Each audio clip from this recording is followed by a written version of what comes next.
Wonderful. I think we are good to go, and everyone has now joined us. Thank you for joining us for this webinar. It's very exciting. We've run a number of these across recent months in the different locations all across Europe and again worldwide. There's obviously quite a big appetite for people doing international moves, and it's a combination of people that are looking for a property to live in, an investment or a holiday home, and obviously it's a minefield and there's lots of things to know and learn and understand. So the good news is this evening we have a panel of experts with us. We have specialists on the ground that know all the tricks and trades and the secret tips in order to make the move and the acquisition as smooth as possible. So in no particular order, just on my screen, I'm going to go around and introduce the people that are here today in terms of the experts. Starting in the top left-hand corner, we have Steve, our currency expert, and also Risk from Lumon. Do you want to introduce yourself very quickly, Steve? Hello, hi everybody. Good afternoon, good evening, good morning, depending on where you are in the world. Thank you for the invite and being part of it. But yeah, my area of expertise is we're a very property savvy currency broker. So we've been helping people move money around the world and mitigating currency risk, which at the moment is particularly a hot topic with all the geopolitical elements for some 25 years. We've also got a number of offices and about 30 people based across and throughout Spain. So we've been doing it for a long time, here to help. Thank you for the invite. Okay, wonderful. Steve, thank you very much. A close partner of Fine & Country. And again, it's a very interesting world that you work in at the minute with very much moving targets. Next on my list to introduce is Jake. Jake, it's fair to say that you're our resident visa specialist. Do you want to introduce yourself to everybody?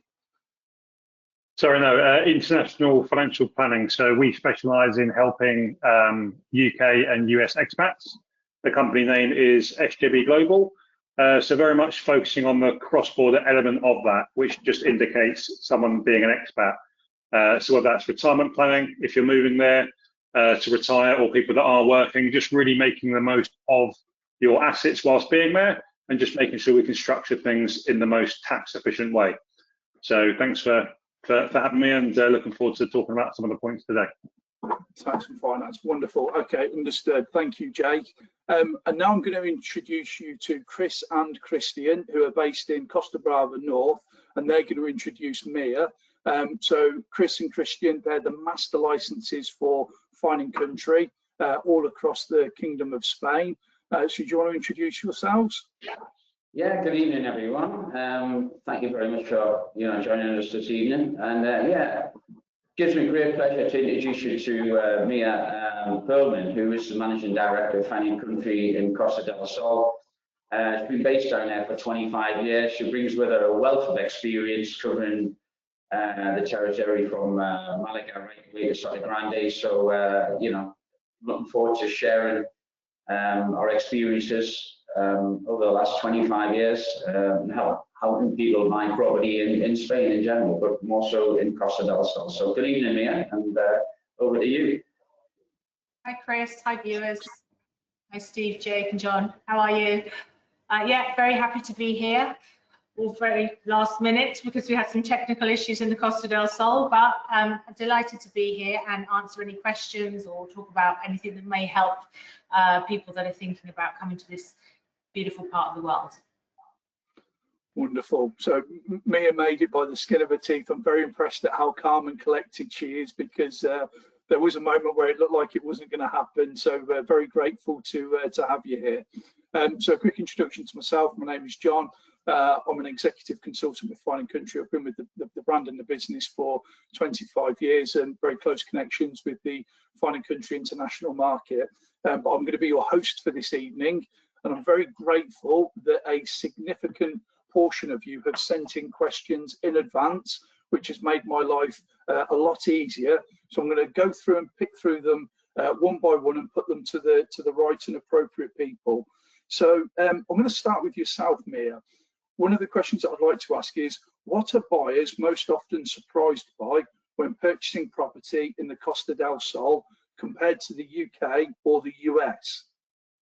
Yeah, well, what I would say they're most surprised about is the simplicity of buying a property, especially if they're from the UK. In America, it's it's also slightly more straightforward. But with buying a property down here, once you've placed your offer and you've secured that with a holding deposit, you have what we could call is a mini contract. Let's say it's a contract to say from the buyer, I want to pay this price for your property. From the vendor, I want to sell it to you at this price. And from the agent to say, I won't be doing any more viewings. So in essence, somebody can be here for 3 or 4 days, look at a plethora of properties, pick something, put their offer in, get their sale agreed, price point agreed, and then get back on the plane and go home. Because once they've secured that property with a deposit, they are safe from gazumping, which I know in the UK is quite a normal thing to happen to people, especially when so many people are going after one property. So it eliminates the fear of losing that property once you've negotiated the price. So that's one of the things that they're very happy about. The second thing that I would say, the next thing on the list, is that whereas in the UK you would go to different real estate companies, different estate agents to see your particular properties that they have listed, in Spain and on the south coast, you reverse that and you pick your agent first. Pick your agent, and then you get them to show you all of the properties that are out there. So if I plug into my system, John, you say to me, Mia, I want a property for 500,000 euros with a sea view, and I want to walk to the beach with a Marbella postcode. I can put that into our system and I can see every property that's available from our agency and from the other 4,000 agents that are on this coast. So that helps as well, because there's no stone that can't be unturned. It's absolute access to everything. And I suppose when you're comparing directly to the UK, it can feel a bit impersonal because the agents represent the properties rather than the people, and they manage the individual listings. At least with your technique, you get to know the buyers that you're working with and you understand what their key requirements are. And I know that when I went out to Costa Brava with Chris and Christian, we were talking about the overall service. It's almost like a concierge level of service. You meet people, you can pick them up from the airport, you spend 2 or 3 days with them, you get to really know what the dominant motivations are, what the minimum requirements are for the property, and it makes it easier for you to then put the right properties in front of them to find that dream home or purchase. Yeah, I mean, it's really a strange thing because you get to know these people so well. I mean, we know their children, their grandchildren, the grandmother that's going to be using the property. We know their dog's name. I mean, we are a property finding company, but it's the helicopter purchase. You know, most people that are looking for a property in a foreign country, they already have a roof over their head in their hometown, which is near the catchment area of the school that they want their children in. When they come here, this is the joy, this is the cherry on the cake. So it's a very different emotional feel. They don't have to do this. They've thought about doing it, and it's on their wish list. So that criteria is very different. You walk into a property and it's the emotional pull when they walk in, that they get those butterflies that go around their tummy, and you can't make that happen. No salesperson can make that happen. That is just being a good agent, listening well and taking your client to as many options as possible that fit that criteria. And if you've done your job well, they should get butterflies. So that's our target. And just for clarity, by helicopter purchase, we do have some with helipads. They can accommodate people with helicopters, but we're talking more about a different approach to that. And I'm going to come back and ask a question in terms of timescales and how much quicker it is to be able to secure and see a property through to completion. But in terms of where people look, you know, they're not very much fixed on one particular area. They might stretch along an entire coastline and they'd consider options in all of those different locations. Is that fair to say? Yeah, very fair to say. And I've spoken to loads of people over the years, and when I've met them, they say, I've got a villa in Marbella, and you say, fantastic, I know it really well. Whereabouts is it? And they say, oh, it's in Mijas, up this road. In effect, Marbella stretches a long way, but the Costa del Sol is sometimes classed as Marbella, but there are many pocket areas along that coastal line, and each little area has something different to offer.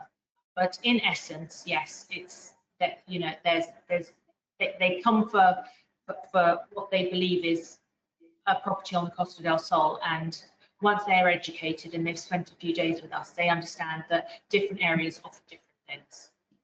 And of course, it will be different price points as well, from going from Estepona to Puerto Buenos. You know, it will be a significant difference in what you can get for your money.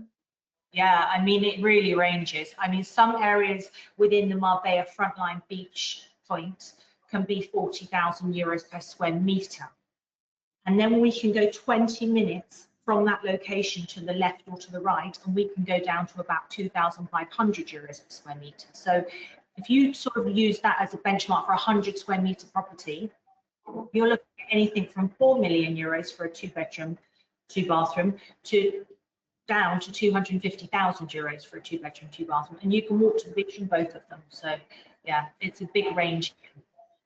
Okay, going back to the first question, the nuances and the differences with the Spanish market in comparison to the UK and the US.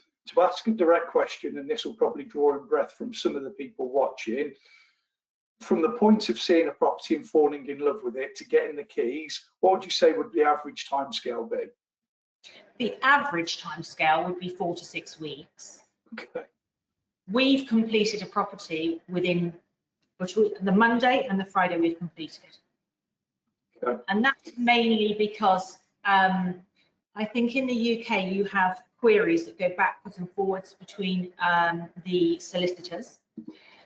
And here it's not really the case, because the escritura, which is the title deed, it is what it is, and that other lawyer has got to accept it or not accept it, because as long as the property's got its license and it doesn't have any debts attached to it, you're buying a freehold property here. Yes or no is the answer. Sometimes there might be some discrepancies over the furniture and the inventory, but the rest of it is pretty straightforward. And that's if you're buying a resale. And if you're buying an off plan, as long as it has a bank guarantee and it has its license, the contract is exactly the same for every unit, apart from the square meters and the property number. So it makes things really fast. You know, it's more of a checklist that a lawyer's doing, instead of asking, oh, excuse me, it says you have a new boiler, do you have a certificate for that, which might happen in the UK.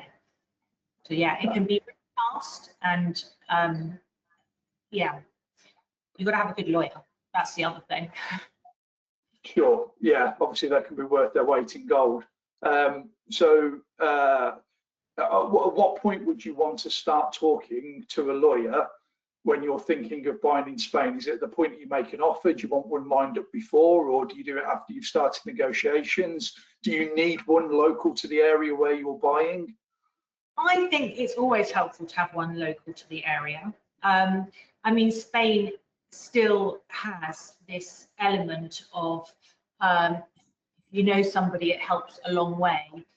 So having a lawyer that's really familiar with the area and the location and the property. You know, some of our lawyers go down to the property themselves and check it, which is really outside the box. You know, that's not a normal thing. How much you can do before you find your property? Well, I mean, I would say, Steve, you're probably in the same camp here. We would love every client to contact the lawyer first, the currency company first, you know, everybody. And we have every now and then that client that does do it, you know, and they say, I'm ready, I've got a lawyer in place, I've got my currency organized, I've done my research online, and I want these 2 areas. But most of the time, the world has changed a little bit since COVID, and a lot of people are quite last minute, even in their plans to actually come over. That you know, we could be talking to someone for 6 months, and all of a sudden they're like, by the way, I've just booked a flight, I'm coming tomorrow. So then you are racing against the clock to get them into everything, to get everything, you know, in place. So most of the time, we have to find the property first, and then we're going down that road of connecting them up with all the relevant people that can save them some money here, do their due diligence, organise some furniture. I mean, it has to be the whole package. You really do have to handhold. Right, and rightly so, it's a foreign country for them, and it's not for us. We live here, live and breathe it, so we do have the connections. Okay, understood. And jumping on an opportunity to ask a specific question that one of the viewers has asked prior to the webinar starting, is it better to build your own or buy a new build that's already out there, that's already constructed? You know, obviously, you know, some people have got the dream of building their own villa and seeing it from breaking the ground right the way through to completion, and it can be done exactly as they want. But is a turnkey solution better? What are the differences? Well, I mean, I can talk from experience here, and right now, I built my own house, and right now I'm having one of the bathrooms redone because there was an almighty leak, and there was a movement in the pipe. So building is a dream of lots of people, but if I could advise anybody, I would say if you want something new, go to a reputable developer that has built thousands of units and is going to deliver you a fantastic property. If you want to build your own house and you want to sit there and design it on a piece of paper, you've got to find a plot, you've got to get licensing, you've got to find an architect, a technical architect, an engineer, a building company. I mean, it's a job. It's a real job. It's a real commitment. I've got about 9 clients in the process of doing it right now. It all depends. I think there's enough product out there where you can find something that is pretty much ticking most boxes. I mean, I don't know how the others feel here, but I find that it doesn't really matter what the budget is. You cannot tick all those 10 boxes. It's just impossible. I mean, the wish list is, there's always a compromise on there. And when you kind of move forwards with the client and they say, it's got to have a sea view, it's got to have a sea view, and then you walk into this beautiful show flat that doesn't have a sea view, they're like, okay, don't worry about the sea view. It's fine. You know, this, to bring my toothbrush in and my luggage and I can start my life, it's working. So it really is about showing as many options as possible to educate the person in front of you, because things change, it kind of like moves. And it's so funny, we said that when we have a lot of inquiries per month, and then we see those sales move on to the board. We've got a sale board in the office, and when you look at what they buy versus what they actually inquired about, it's almost the opposite. You know, we have those programs where they show the wild card. I mean, I'd say the board is full of wild cards, you know, and the clients, they laugh and they say, I wasn't moving off that. I wanted a villa and I've ended up in a penthouse or an apartment. So it's so fascinating to watch how people want that, but then choose something else. I've got 25 years experience of showing people property, and you know, it's so true that what people set out to accomplish in terms of acquiring a property can differ so much to what they actually go for. And I think the process of going out and looking at other options shapes their expectations and their desires, because they have this image in their mind and it doesn't survive contact with the reality of doing viewings, because they look at other things and think, well, that's nice, and all of a sudden that goes up the pecking order and the thing that they envisage. So I think you have to be quite open. You know, there will be some minimum expectations in terms of things that you need. Yes. But again, generally the ones that are really regimented, they're immovable on certain things, they tend not to ever buy, because they'll never find something that satisfies their needs, and they're constantly in this loop of looking, and that can be pretty miserable for them, because you know their life's on hold whilst they're waiting. So I've got two specific questions. What are the hotspots now along the Costa del Sol in terms of the sales market? You know, what will retain value, and also how's the rental market there as well? Because there will be some people that are thinking about having for want of a better phrase, having a foot on the shore before stepping off the boat, and they might want to experience life there before making the commitment to buy. So, what are the hotspots? What's the rental market like? So the hotspots are actually the areas either side of Marbella. So say if you take the coast as a line, Marbella is sort of in the middle, let's say, and on the right and the left, you've got exterior town, you've got Mijas, and you've got Estepona. And both have different attributes. So Mijas, for instance, has public transport, which you would think is a normality, but it's not actually. The train line finishes in an area called Fuengirola. So from that point, you would have to use the bus for the public transport. So it's only 20 minutes from the airport. I mean, it's got everything. Mijas really has got everything. You've got the old, the new, the eateries, you've got things for children, families, golf. So tick, tick, tick, tick, tick.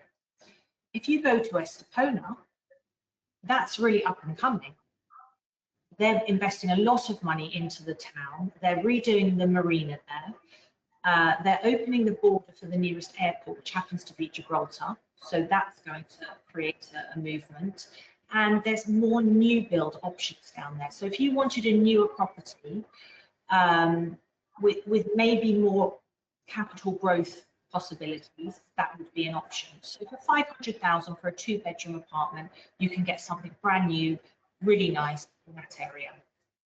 On the other side, you might be looking more at a resale property, but you've got more of an authenticity to the Spanish lifestyle because you've got the village of Mijas, you've got the mountains, you actually can even drive to a ski resort within a couple of hours from that point. So it's just about box ticking, really. And in terms of your question about rentals, so recently there's been a movement in the rental laws here. So before it was just free to rent your property out, and then in the last couple of years they changed that to that you needed a license, a rental license. So now we have a bit of an extreme situation with properties. Some properties have a rental license, which is fantastic. Some don't.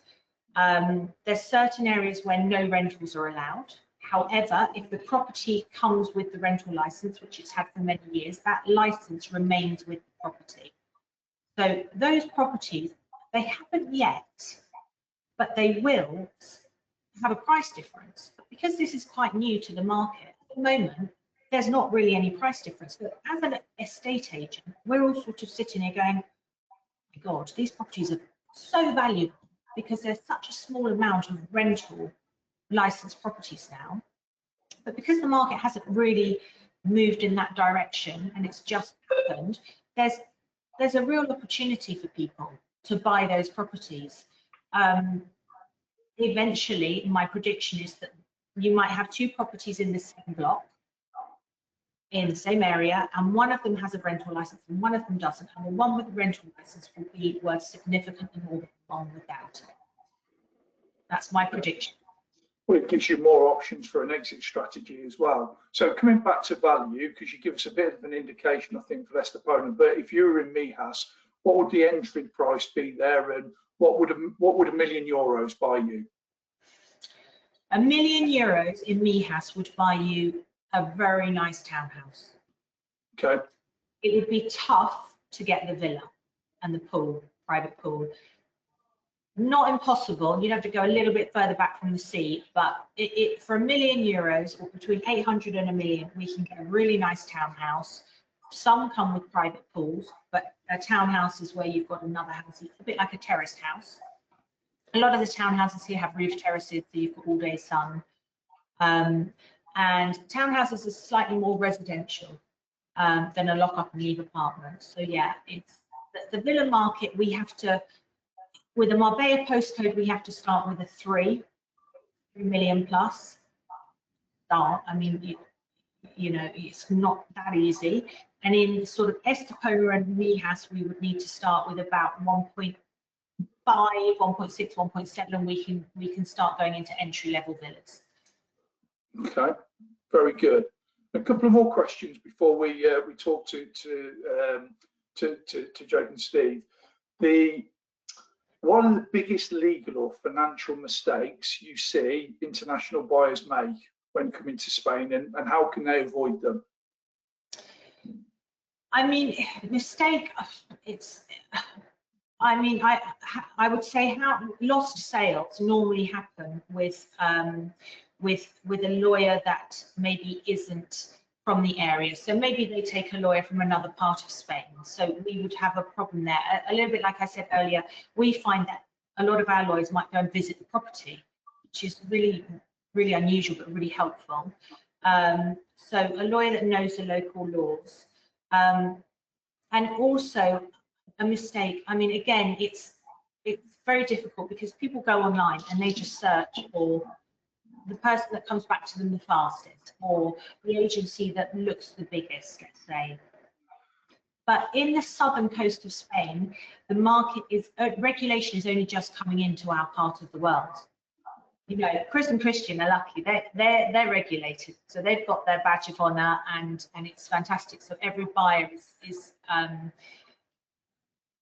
confident with that. But down here, an agency can look great on paper, but in reality, they might be working from their bedroom on an iPad. And there's nothing wrong with that if they're doing everything properly. But I'm actually vice president of something called the LPA, which is the Leading Property Agents of Spain. And we are a regulatory board to manage the working ethics of agencies on this coast. And honestly, there's more than 4,000 real estate companies. In our group, we have 104 agencies that we've managed to give a seal of approval to. So going back to the question, I would say to an agent, to a client that's looking, the safest probably to go with an LPA agent. If they go with something that's under that brand, if something goes wrong, it's like an ombudsman that they've got literary body that they can go to and say, I wasn't happy with this and I wasn't happy with this, and somebody will be looking into it. Whereas if you go to that bedroom agent, or you go to somebody that maybe isn't as established in the market, it's really on you whether it works out or not. There's no backup. And it's also, you know, we've been here many, many years. Our office has been here many years. Silly things like my mobile phone number has been the same mobile phone number. It's been for 20, I think it's 26 years I've been here now. But it's amazing how many times I see other agencies changing their phone number, and I'm thinking, why are you doing that? You know, change my phone number forever. And it's just these things. But for me, it's a red flag because I'm living and breathing the market. But for others coming in, they might not know that. They might not see it until it's too late. Or they might have an agency that is only taking them to the high commission properties and the high commission developments, and missing out something that they're going to earn half the commission on, but that's the right property.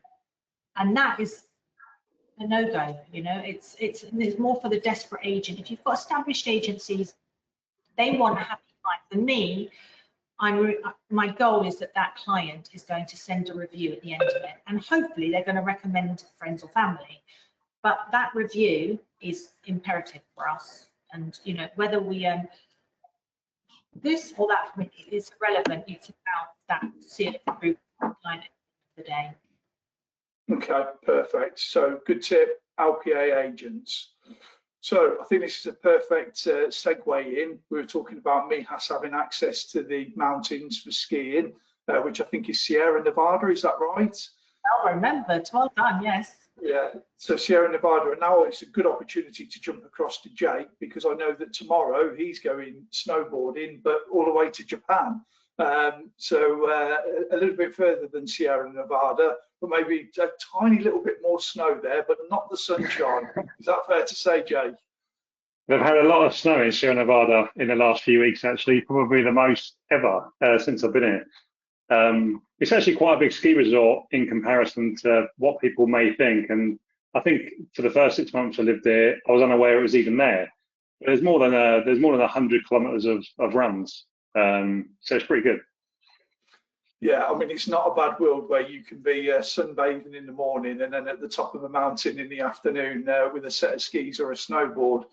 But enough about the recreational activities that are available for the Costa del Sol. What about the tax implications? Yeah, so with regards to tax in Spain, I'll just break them down individually. So first one, which applies to pretty much everyone, is income tax.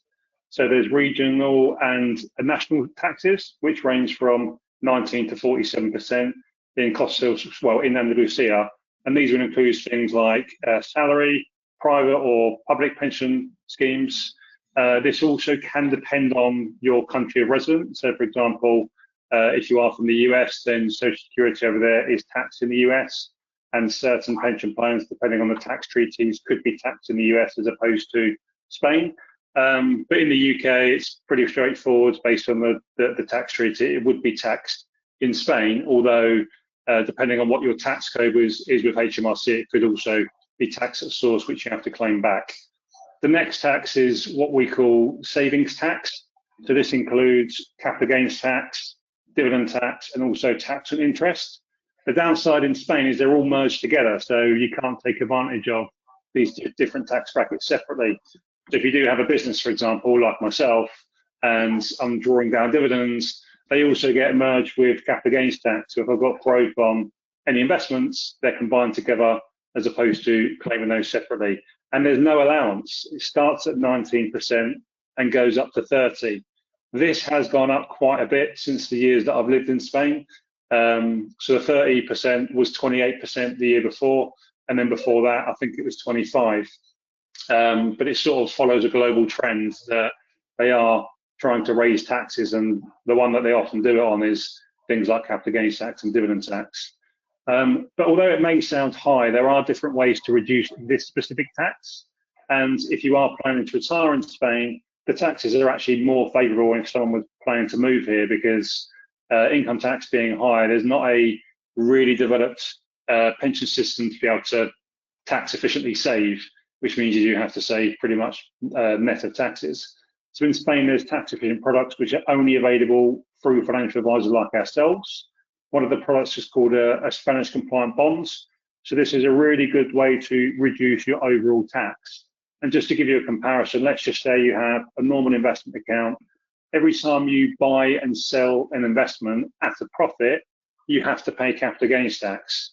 Every time there's interest on bonds or interest on savings, you've got to pay tax the following year. If there's interest on dividends, you've got to pay tax as well.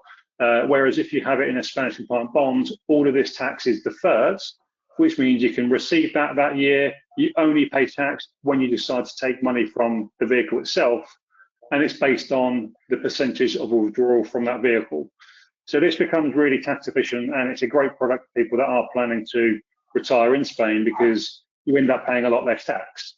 One tax people may not be aware of is wealth tax. And in Andalusia, this has been abolished, and they have something called solidarity tax. So Andalusia is probably one of the better places in the whole of Spain, because each region has their own rules. Wealth tax kicks in at a much lower rate, whereas solidarity tax kicks in at 3 million, and that's per individual as well. If you like wealth tax, the reason why it's sort of seen as a negative thing, because there aren't many countries around the world that have this now.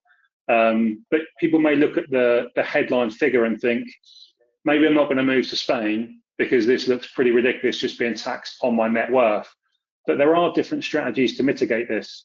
How we structure the investments can reduce the wealth tax by 80%. It's quite complicated, and tax planning is very detailed here. Often requires a really big spreadsheet if someone has a lot of assets, work together with a tax advisor, but it can be reduced by something called a 60% rule. And this is juggling your different income from income tax and savings tax. As long as we can get them below certain thresholds and we can exempt certain assets by structuring them correctly, then instead of looking at the wealth tax or solidarity tax as a big figure, it's actually an 80% deduction, which actually makes it not that expensive. I have a client that his net worth is 40 million, and he pays about 180,000 in wealth tax, which actually isn't that much considering how large his wealth is. The last tax, which I think is really important to understand, is inheritance tax. So in Andalusia, there's a €1 million allowance for direct family. So this includes kids, parents, grandparents. And then after that, there's a 99% allowance. This wasn't the case when I moved here. So again, this has been really favourable towards people moving to Andalusia. It does attract people to go here as well, the wealthy individuals that look at Spain and then they think, okay, Andalusia actually is more favourable, because the last thing you want to do is move to a region where you're paying progressive inheritance tax rates up to 34%. So this way, there's not really much wealth tax there, because one other thing to consider is comparing what the tax rates are in your home country versus Spain. And the best way to plan for this is to plan in the tax year before you make the move. And the reason I say this is because sometimes there could be things that you can do in your home country that you can't do in Spain. Because in Spain, you have to pay gift tax when you actually gift the money. Whereas in places like the UK, for example, you've got the ability to gift money and not pay tax until you pass away, which has something called a seven-year potential exempt transfer. But in Spain, you pay it there and then. So there's different ways to plan for that, and it's definitely best to plan ahead. But if you are in Spain, there are, of course, things that can be done as well. Perfect. Well, look, that very eloquently answered one of the other questions that I had. What advice would you give to somebody planning to relocate to Costa del Sol within the next 6 to 12 months? Getting your finances in order, I guess, would be a significant step to make sure that you're as efficient as possible. And there's loads of complicated nuances around taxation. And one of the conversations I had with Chris and Christian when I was in Spain just before Christmas was the Beckham law, which I was oblivious to. I didn't know anything about this. Do you want to explain to everybody what that is? Yeah, so it was set up, I believe, from David Beckham when he was playing in Spain. But it's a reduced way of tax that has been scrutinised significantly in the last couple of years. So a lot of people that have the Beckham law in place at the moment, they are being investigated to see whether or not they do actually qualify for this. So it depends on, for example, what the company structure is, where employees are, how you're drawing the money down with regards to the business itself. And I have a couple of friends that are under the Beckham law here, and they're trying to scramble around to figure out ways based on the changes that Spain have done, and that's awful, isn't it? You know, you've moved somewhere, you've got tax advice to get this set up and pay a reduced tax rate, and then you've actually been told that maybe you have to pay the normal tax rates and there's potentially fines.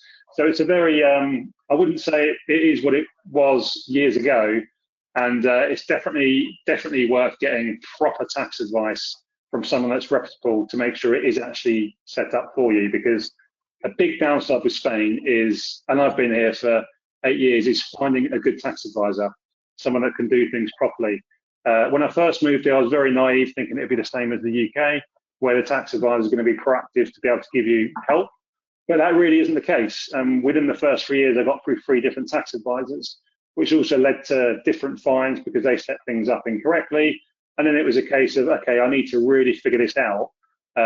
Even things like rubbish tax. When I set the business up, my tax advisor decided to register the rubbish to my home address, which led to a €2,000 fine that I wasn't told until 2 years after the fine took place, which meant it was accumulating different interest. So I ended up finding a really, really good reputable tax advisor in the area who I've then used for the last 5 years.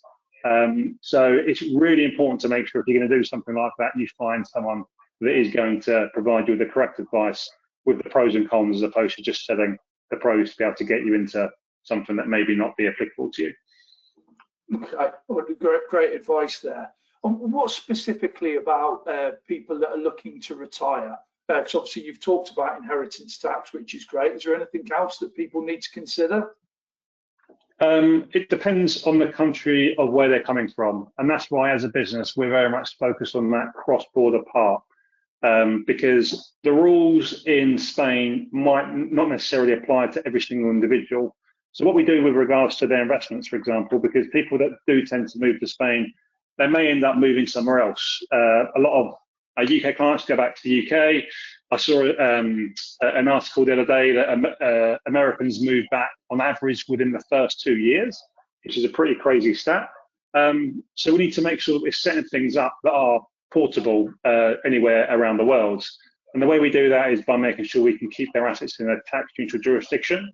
And tax neutral, it doesn't mean tax evasion or anything like that. It just means their assets are located in a country which has no issues with double taxation agreements, and there's no taxes in that actual jurisdiction.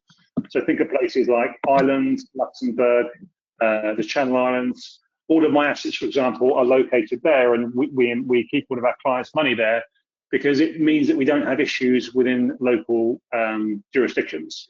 So I wouldn't invest my money in Spain because it would also restrict what I can buy. One of the cons in Spain is the banking system and how very far behind it is compared to the likes of other countries around the world. You can't even get a savings account, which I think is pretty crazy. And you have to pay 0.7% to make an international bank transfer in most of the banks. So you're very restricted to products there, which is why we always keep something in a tax neutral jurisdiction. And that just means you only have to think about the taxes in your country instead of having things like withholding tax and stuff like that. But it's very much, yeah, based on the assets that you have. Every single person is going to be different. So people from the UK, for example, a lot of those are going to have UK properties, UK pensions, which they've made a massive change towards how the UK domicile status works. And what I mean by UK domicile is in the UK, your domicile status is different to your citizenship. It's also different to your tax residency. It's how the UK would view you for inheritance tax on death. Okay, in the past, it was very, very complicated.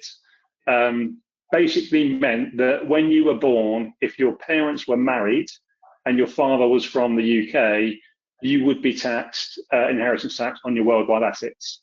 You could have lived in Spain for 20 years and they could have still taxed you on your worldwide assets. It was even crazy if someone moved states in the US, your domicile status reset back to the UK. So they've changed the rules, made it very, very straightforward. And if you're outside of the UK for more than 10 consecutive tax years, you are no longer a UK domicile, which means you would be domicile and taxed inheritance tax in Spain. But things like UK property, UK pensions, they are still going to be taxed in the UK because of recent changes to the UK budget stating that UK pensions are now taxed for inheritance tax. And if the assets are located in the UK, they will still tax those. It doesn't necessarily mean it's a negative because there are planning tools around this. You have something called a spousal exemption in the UK, which means if you nominate your beneficiary on pensions as your spouse, there's no tax, there's no inheritance tax to pay. If you've got a joint property in the UK, there's no inheritance tax to pay. The tax is on second death. So it very much favours married individuals, and it means that the planning could really be done when one of the individuals has passed away, and it's looking at what the tax rates would be based on the value of their assets, because that is really important as well. Okay, I think I'm up to speed with that. It sounds very complex. I guess the takeaway is each individual case is going to require bespoke advice. I have got one question. You talked about the 10-year rule, the 7-year rule. Let's say I move to Spain, I retain an asset in the UK. In that time, I'm still going to be subject to capital gains tax. Is that right? On say rental income and also appreciation of the property price. Yeah. So again, this is based on the treaty. So it's taxed in the UK first, and then in Spain, if there is an additional tax, and just remember the taxes in Spain are generally higher. Of course, it depends on the actual breakdown itself. The same goes for rental income. So you need to really, and the downside there is you have to file the taxes in both places. If you are dotting between both countries, and then it's working out where you are tax resident, and it's not a case of just looking at, okay, I've been in Spain for more than 6 months, I'm going to be a tax resident there. There may be tax to pay in both, or the opportunity of splitting your tax year. So for property, yeah, based on the tax treaty, it's initially taxed in the UK, and there's a potential tax credit in Spain. I mentioned before on UK pensions as well, they're taxed at source, which is a bit of a pain, and they have been talking about changing this for quite a while, but you can file a special tax code with HMRC so that it is paid gross of tax, because the tax you do end up paying is in Spain. And then the 10-year rule you mentioned there, yeah, so the UK property and UK pensions, they're always going to fall under this 10-year scope, which means it is really important to make sure you structure your assets correctly. And someone with, for example, a UK pension, they may have set this up when they were single and when they were working at a company 20 years ago, and they forgot to put any beneficiary down, which means it's down to the trustee's discretion of how that's actually distributed, and it could mean they end up paying tax. So whilst you asked the question about a trust, can you buy a property in a trust or through a company vehicle? Yeah, so I'll try and explain this in a simple way, and sometimes it's quite difficult to talk about these sort of things in a simple way because I'm trying to break it down in a few minutes, whereas normally these conversations are over multiple meetings and multiple hours. But Europe, Spain, they work off of civil law versus countries like the UK and the US that work off of common law. Under civil law, trusts are not recognised, okay? Which means that if you have a trust and it's revocable, i.e. you can close it down, it's best to close it down before moving to Spain. This does mean, so civil law means that you have forced heirship rules, which means your assets are distributed based on your family tree.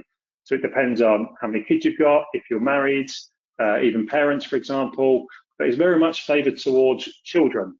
And this can be problematic if you are still domiciled in the UK, for example, or the US, where the taxes are completely different. What can be done, though, is there is a Brussels law, which means that you can use your home country's estate laws to be able to structure things in the same way as common law. So if you're from the US and you're from the UK, what we can do is we could do an international will, which is a will that is based on your home country, but it is compliant in Spain. That way you can distribute your assets however you want. So it makes things a lot simpler. There is one form of trust that is available in Spain because Spain has this particular trust. I have this trust set up personally myself. But the only reason it works is because it is set up on the day of my death, assets are distributed, and then that's it. Whereas if you have a normal trust set up in the UK, it wouldn't actually work. Okay, understood.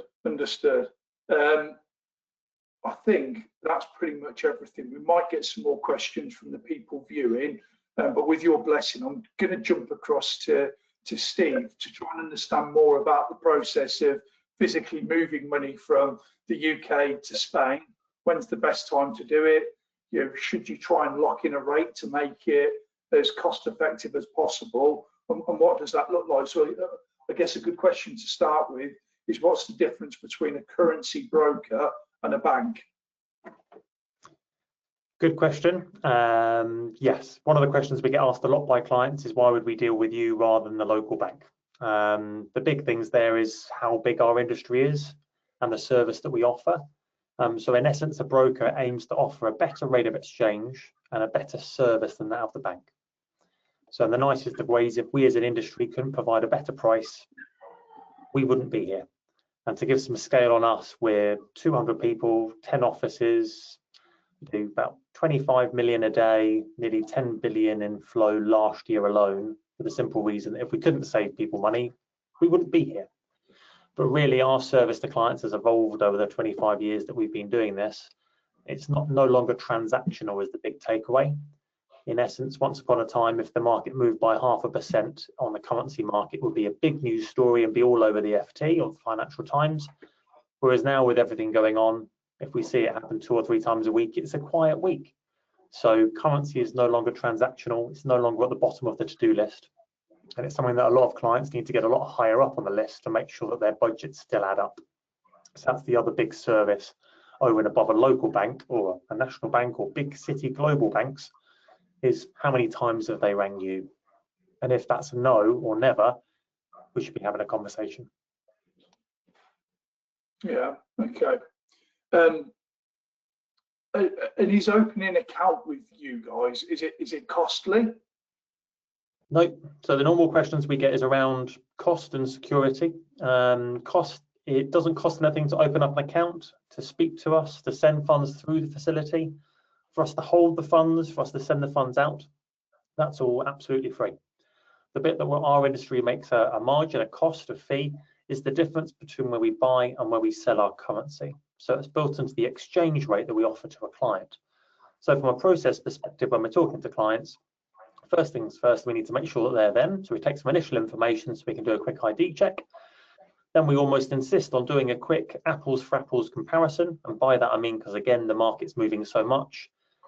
Get a live price, let us know the time of the price from your bank or whoever it might be. Let us do a quick comparison. And that normally puts a big smile on the client's face that we're saving them lots. And to put this to scale, we did this for a client I was involved with yesterday, and their bank was charging 3%. 3%. And it was a 7-figure volume of money. So the saving between us and them was the difference of a new car. It was a big volume of money, even before the shiny services on top of that, which is around helping clients with the potential timing of that transfer. Again, because the market's moving so much, most clients will, when they go through the bank, it's transactional. Here's the level, take it or not.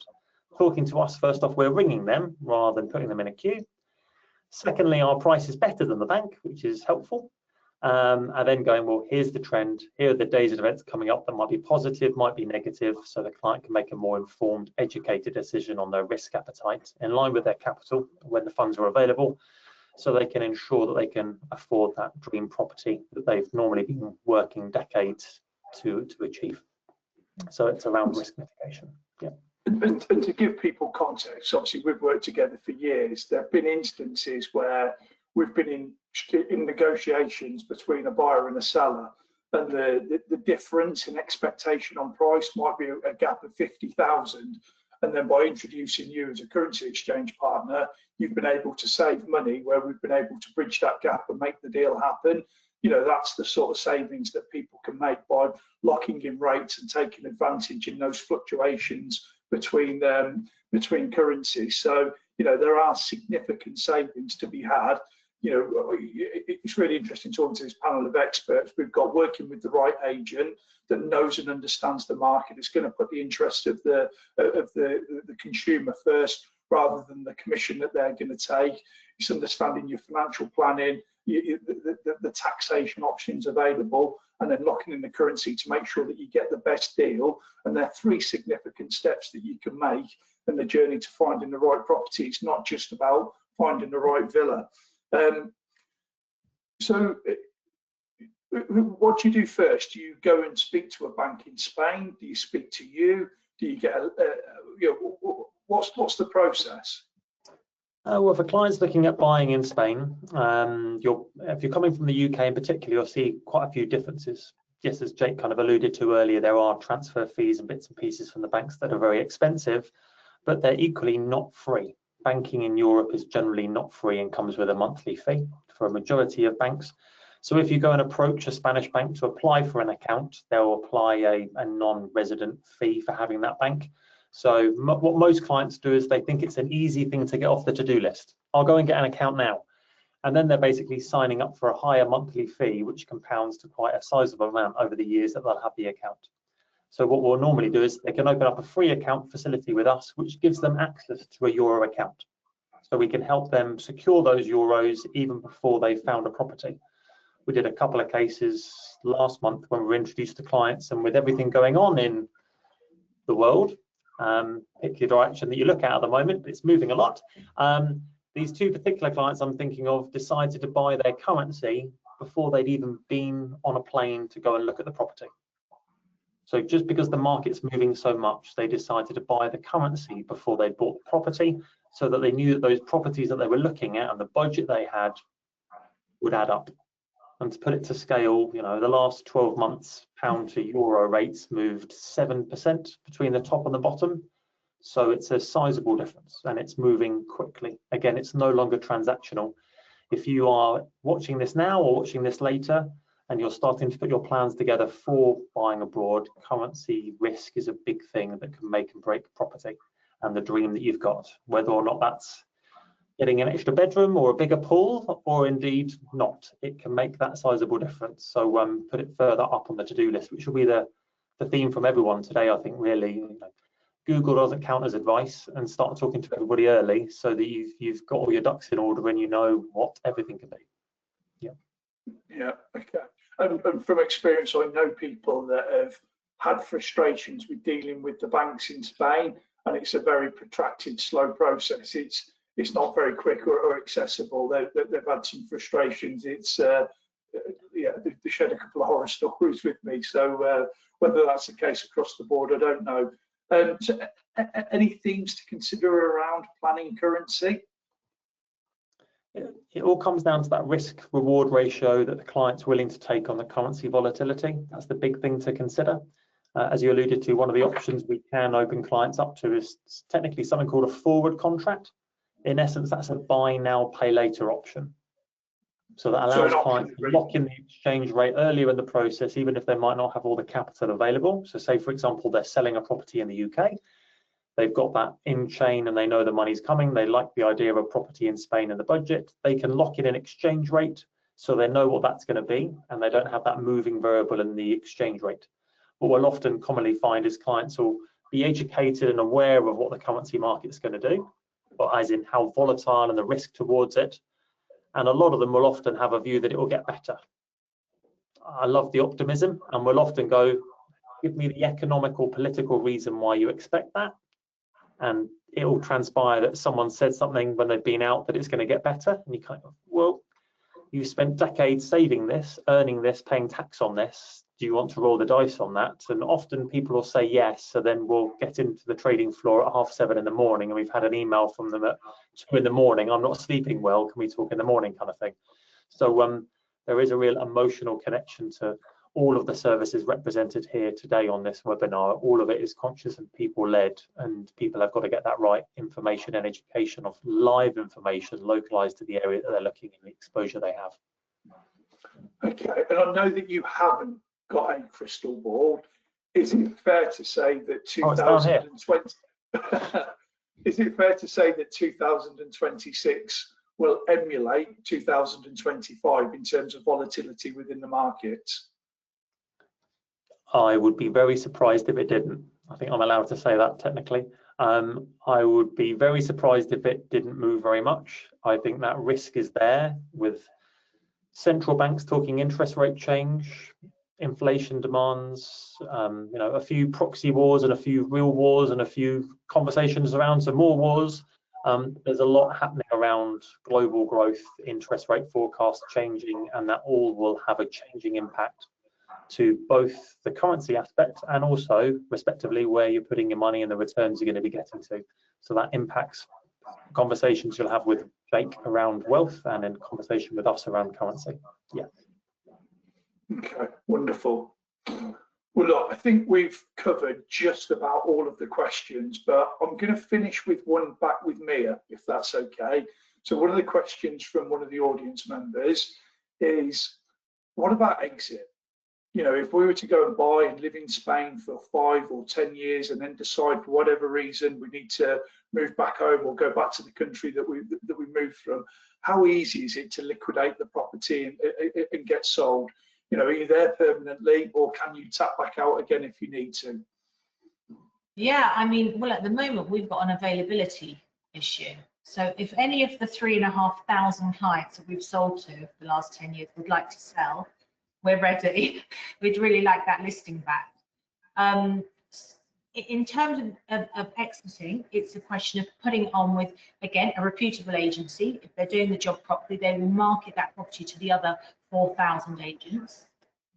Whether they have a client for it or the other agency has a client for it, as long as it's marketed and shown to all of those people and all those potentials, that's you know, the big tick that we need, because the client will come from anywhere. Spain in general, but Marbella especially, is really cosmopolitan, really international. There isn't really a leading nationality right now. I mean, notoriously, Spain is always the favorite. It's always the #1 holiday destination, and it's really easy for them to move here. It's really easy for them to holiday here. But in the last 4 or 5 years, so many other nationalities have come on board. So which has caused an availability issue, right? So now it's not really a question of, like I say, the budget can go up. We're not going to hit all of those tick boxes. So exiting means getting on with a good agency. Don't are not afraid to market the property and spend on the marketing. Making sure that it's visible to all of the other agencies, just in case they've got a client from the depths of southern Italy, you know, that might be wanting to relocate here. That client should be found and brought to us and or the agency that they're using, and really using probably the same lawyer that they used when they did the initial transaction to do the sale for them. Lawyer fees here are 1% of the purchase price, and that's 1% whether you've got a good lawyer or a bad lawyer. So you want to make sure you've got a good lawyer that's answering their phone at the weekends, using WhatsApp in order to correspond with you at a minute's notice and things like that. So good agent, good lawyer, and it's like I say, if the next person buying that unit was in the same boat as that person was when they bought it. So again, it can be a pretty fast transaction. Especially now, it's a lot faster because people are not having as much choice as usual. So they are, when they see something, they're trying to sort of get that completion done pretty quick. Okay, wonderful. Well, look, that was a great question to finish with. Oh no, Chris and Christian have got one more, I think. Yeah, hi. This is really intrigued by, you know, a lot of the advice being given today. I mean, just we're in the dream business here, and I think there's about 49 million people live in Spain. Out of that, there's sort of us, I think nearly 8 million foreign residents live here. In Costa del Sol alone, there's 75,000 UK residents live in that area. Very, very happy with the lifestyle, the balance of life and so on. And like me, you know, I relocated to Spain 21 years ago. My son here was born here, so he's a proper Spanish boy. Mia is bringing our own children up in Spain as well. So all I'd say is, since COVID, you know, there's been a massive sea change on people's ideas about lifestyle, balances of life, Mediterranean lifestyle, easy accessibility. And certainly in Costa del Sol, there are so many different varieties of, you know, outdoor pursuits, international schools. But out of the residents there, 75,000, I think Mia sold a lot of them anyway. I think you've sold quite a few of them probably, not just once, but 2 or 3 times over that period of time, over the last 25 years. But it's all about balance, and it's all about, you know, whether you're sweeping the shop floor, you're a multi-millionaire, you know, you can provide a service to someone who wants to maybe spend $500,000 on a, you know, the first property in Spain and evaluate and maybe relocate in the future. But there's a balance of life, and it's all about lifestyle, pursuits, and everything else. So, you know, it's there's so many happy people in Spain enjoying it. I don't know what you think, Mia. I'm just, you know, sharing that, you know, thing with yourself, just to add on that. There's lots of opportunities, the land of opportunity, you know. Brilliant. All right, Chris, yeah, thank you for that. Definitely it's a hotspot destination for people, and we can see that with the traffic of those that are thinking of buying or moving there, or even having a holiday home. I'm very grateful to all of our expert panelists today. Obviously, anybody that watched the panel, that's watched this webinar live, you can go back and watch it again, and there'll be some people that will be watching it retrospectively. And obviously, please do get in contact with any of our specialists if you've got any questions regarding their expert fields. I think it's only appropriate to say, Jake, stay safe on the slopes and have a wonderful time in Japan. And I will see you all shortly. Have a wonderful evening. Thanks, everyone. Thank you.